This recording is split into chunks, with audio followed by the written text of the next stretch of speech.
Hello guys, Vaishnava Institute of Wisdom में आपका स्वागत है। आज हम जो है 5वीं कक्षा के जो गुंजन नाम की पुस्तक है हिंदी में, इसका तीसरा अध्याय का अध्ययन करेंगे हमारे विद्यार्थी के साथ, जिनका नाम क्या है, अविका पारासर। तो तीसरे अध्याय का नाम जो है वो वाद्य यंत्रों की अनोखी दुनिया। वाद्य यंत्रों की अनोखी दुनिया। अब वाद्य यंत्र क्या होता है? तो हम जो भी, जैसे शहनाई, ढोल वगैरह, जो भी चीजें हम जो शुभ अवसर के ऊपर हम बजाते हैं, जैसे ढोल बजाते हैं, ठीक है, ढोलक बजाते हैं, फिर बांसुरी बजाते हैं, शहनाई बजाते हैं, वीणा बजाते हैं, तबला बजाते हैं, सितार बजाते हैं, ठीक है, और संतूर बजाते हैं। तो ये क्या है?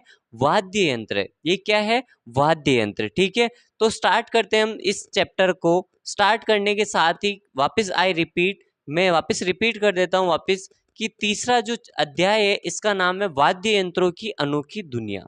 वाद्य यंत्रों की अनोखी दुनिया।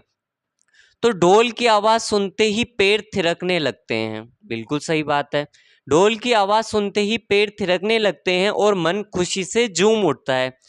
फिल्म हो या कार्टून, उत्सव का त्योहार, देश या विदेश, संगीत अपना विशेष महत्व रखता है। ठीक है, ढोल की आवाज सुनते ही सब घर से बाहर निकल जाते हैं। फिल्म हो या कार्टून हो, उत्सव हो या त्योहार हो, इस पे ढोल बजता ही बजता है या शहनाई बजती बजती।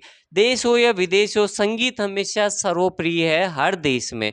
शहनाई की मधुर ध्वनि दूर से ही बता देती है कि विवाह उत्सव शुरू हो चुका है। विभिन्न अवसरों पर विभिन्न वाद्य यंत्र बजाए जाते हैं, जो मंगल की सूचना देते कि यहाँ यार कुछ वाद्य यंत्र बज रहा है, यानी यहाँ शुभ अवसर या मंगल का कार्य हो रहा है। तबले की थाप, सितार की धुन और शहनाई की ध्वनि हमें खुशियों की एक अनोखी दुनिया में ले जाती है। भारत संगीत के क्षेत्र में अनेक वाद्य यंत्रों का विकास हुआ है। यह वाद्य यंत्र अलग अलग तरीके से बजते हैं। ठीक है, जैसे तबला हो गया, ढोलक हो गया, जैसे वाद्य यंत्र को थाप देकर बजाया जाता है, यानी थाप दे के किसको बजाया जाता है? तबला और ढोलक को। बांसुरी और शहनाई को क्या है? फूंक दे के हम बजाया करते हैं। और सितार, बांसुरी शहनाई को फूंक से और सितार और संतूर को तारों से कंपन करके जो बजाया जाता है, वह भारत का विशेष संगीत है। संगीत में वाद्य यंत्रों का महत्वपूर्ण स्थान है। संगीत में वाद्य यंत्रों का महत्वपूर्ण स्थान है। सुरों की ताल है। ताल देने के लिए तरह तरह के वाद्य यंत्रों का प्रयोग किया जाता है। यहाँ हम कुछ विशेष वाद्य यंत्रों की जानकारी प्राप्त करेंगे जो भारतीय संगीत का महत्वपूर्ण योगदान निभाते हैं। पहला है तबला। अब तबला आपने देखा हो तो थाप दे के बजाए जाने वाले वाद्य यंत्र को तबला सबसे लोकप्रिय वाद्य यंत्रों में से गिना जाता है। इसका प्रयोग शास्त्रीय संगीत के से लेकर पाश्चात्य संगीत तक इसका प्रयोग किया जाता था। यह उत्तर भारत में सबसे ज्यादा प्रचलित है। कौन सा? तबला। तबला उत्तर भारत। बाएं हाथ से बजाए जाने वाले यंत्र का आकार में बड़ा होता है। जो बायां कौन सा? जो लेफ्ट है, लेफ्ट को हम बायां कहते हैं। तो बाएं हाथ से बजाए जाने वाले यंत्र का आकार बड़ा होता है, इसे बायां कहा जाता है। बाएं हाथ से बजाए जाने वाले यंत्र का आकार बड़ा होता है, इसे बायां तबला कहा जाता है। दाएं हाथ से बजाए जाने वाले तबला जो दायां होता है, इसे दायां हाथ से बजाया जाता है। यह आकार में छोटा होता है, यानी बायां वाला तो होता है बड़ा और दायां वाला होता है छोटा। बायां तबला मिट्टी या धातु से या दाएं तबला लकड़ी से बना होता है। तबले को बजाते समय हाथों की उंगलियों, हथेलियों, कलाई का प्रयोग किया जाता है, यानी उंगलियों, हथेलियों और कलाई का प्रयोग किया जाता है तबले को बजाते समय। और विशेष तबला वादक जो हमारे भारत के जाने माने रहे हैं, वो जाकिर हुसैन, पंडित अनिंदो चटर्जी, उस्ताद सुखविंदर सिंह नामधारी, ठीक है, पंडित अनोखे लाल मिश्रा ने तबला वादन में काफी शोहरत हासिल की थी भारत में। अब दूसरा आता है बांसुरी। तो बांसुरी जो है वो बांसुरी फूंक से बजाए जाने वाले वाद्य यंत्र में बांसुरी सबसे सुरीली वाद्य यंत्र है, यानी फूंक से बांसुरी को बजाया जाता है, जो बहुत ही ज्यादा सुरीला वाद्य यंत्र माना जाता है।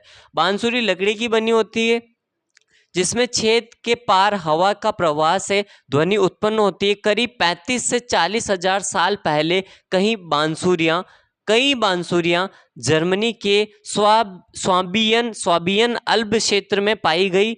इन बांसुरियों से अनुमान लगाया जा सकता है कि यूरोप में एक विकसित संगीत परंपरा आधुनिक मानव की उपस्थिति के प्रारंभिक काल में विद्यमान थी। यही भारत में बांसुरी पौराणिक महत्व रखती थी। भारत के प्रमुख बांसुरी वादकों में हरिप्रसाद चौरसिया, पन्नालाल घोष और राकेश चौरसिया के नाम उल्लेखनीय है। ठीक है, किसमें? बांसुरी में।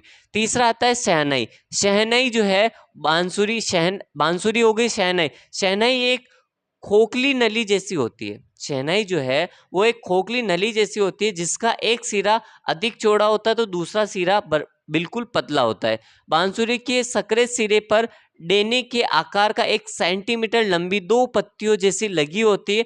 उस्ताद बिस्मिल्लाह खान की शहनाई की ध्वनि कानों में पड़ते ही आनंद की अनुभूति होती थी।